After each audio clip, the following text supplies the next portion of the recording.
മണ്ണാർക്കാട് നഗരസഭയിൽ മുൻ ചെയർമാന് പ്രത്യേക മുറി അനുവദിക്കാൻ നീക്കം നടന്നെന്ന ആരോപണത്തിൽ ഭരണസമിതിയെ പ്രതിരോധത്തിലാക്കി സിപിഐഎം. മുൻ ചെയർമാന്റെ വാദങ്ങൾ തള്ളുന്ന കൗൺസിൽ അജണ്ടയുടെ പകർപ്പ് സിപിഐഎം പുറത്തുവിട്ടു. ഞങ്ങൾ ഒരു കാര്യവും വസ്തുതയില്ലാതെ പറയില്ല. വസ്തുത ഇല്ലാത്ത ഒരു കാര്യങ്ങളും ഞങ്ങൾ മാധ്യമങ്ങൾക്ക് മുമ്പിലോ അല്ലെങ്കിൽ മറ്റു കാര്യങ്ങളോ ഞങ്ങൾ പറയില്ല. അതൊരു യാഥാർത്ഥ്യമാണ്. വസ്തുത എന്ന് പറയുന്നത് ഞങ്ങൾ വൈറ്റ് പേപ്പറിൽ എഴുതി കൊടുത്തതല്ല. ഇതാണ് മണ്ണാർക്കാട് മുനിസിപ്പാലിറ്റിയിലെ കൗൺസിൽ നോട്ടീസ്, ചെയർപേഴ്സൺ ഒപ്പിട്ട കൗൺസിൽ നോട്ടീസ്.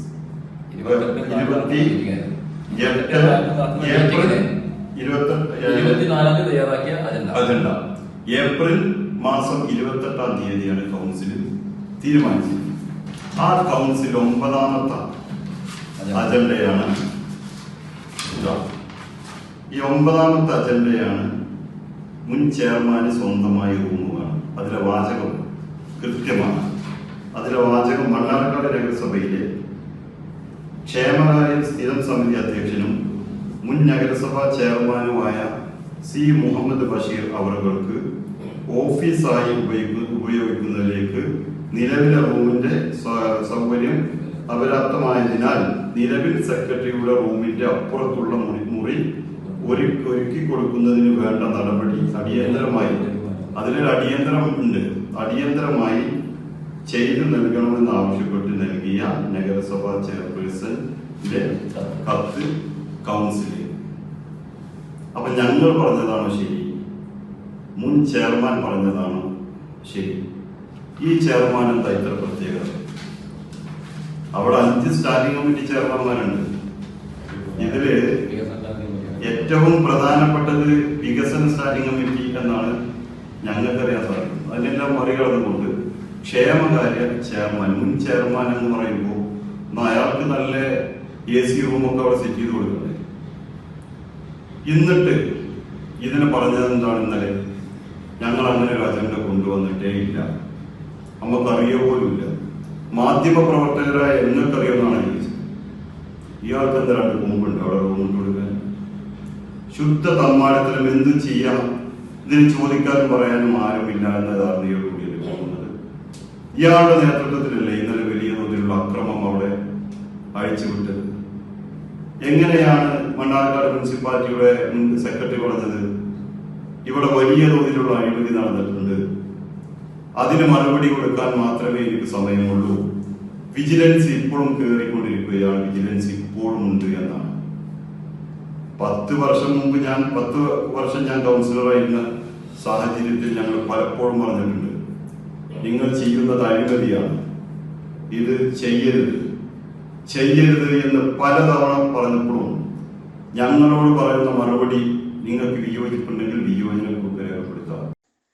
മുൻ ചെയർമാനായി പ്രത്യേക മുറി ആവശ്യപ്പെട്ടിട്ടില്ലെന്ന വാദങ്ങളെ തള്ളി ഇതിലുള്ള തെളിവുകളാണ് സിപിഐഎം വാർത്താ സമ്മേളനത്തിൽ പുറത്തുവിട്ടത്. മറ്റു സ്റ്റാൻഡിംഗ് കമ്മിറ്റി ചെയർമാൻമാർക്കില്ലാത്ത എന്തു പ്രത്യേകതയാണ് മുൻ ചെയർമാനുള്ളതെന്ന് ചോദ്യമുന്നയിച്ച സിപിഎം നഗരസഭാ ചെയർപേഴ്സൺ വെറുമൊരു ഡമ്മിയാണെന്നും ആരോപിച്ചു. ചെയർപേഴ്സൺ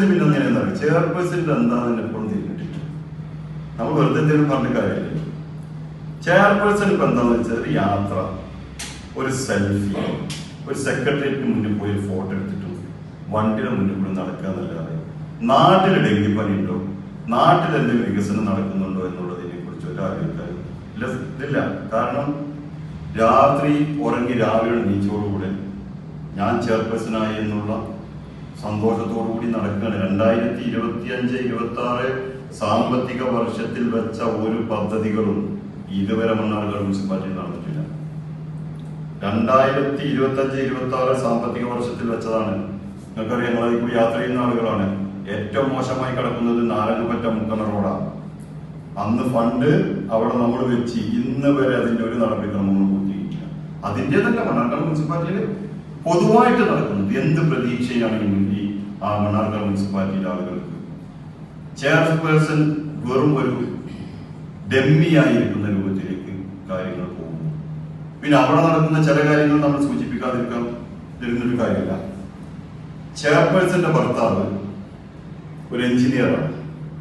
നിങ്ങളേറെ ശ്രദ്ധിക്കേണ്ട കാര്യങ്ങളാണ്. ഞാനത് മുമ്പ് ഇക്കാര്യത്തിലൊന്ന് ഇടപെടണമെന്ന് കരുതിയത്. അപ്പൊ പത്രസമ്മേളനം വിളിച്ചപ്പോൾ നമ്മൾ പറയാതിരിക്കാൻ കഴിയും. അവിടെ നടക്കുന്നില്ല എന്നുള്ളത് പറയുന്നത് ചിലപ്പോൾ തെറ്റാവും. കാരണം ചെയർപേഴ്സന്റെ ഭർത്താവ് ഒരു എഞ്ചിനീയറാണ്. അവർ കൊടുക്കുന്ന ഫയലുകൾ മാത്രം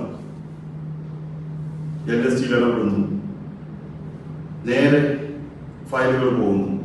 അപ്പൊ മണ്ണാർക്കാട്ട ബാക്കിയുള്ള എഞ്ചിനീയർമാർക്കും ബാക്കിയുള്ള ആളുകൾക്കും പാവപ്പെട്ട മനുഷ്യർക്കൊന്നും ഈ ഫയലുകൾ നീക്കണ്ടേ? ആ ഒരു കാര്യം കൃത്യമായി നടക്കുന്നുണ്ട് എന്നുള്ളത് യാഥാർത്ഥ്യം. നിങ്ങൾ എപ്പോ പോയി നോക്കിക്കൊള്ളൂ.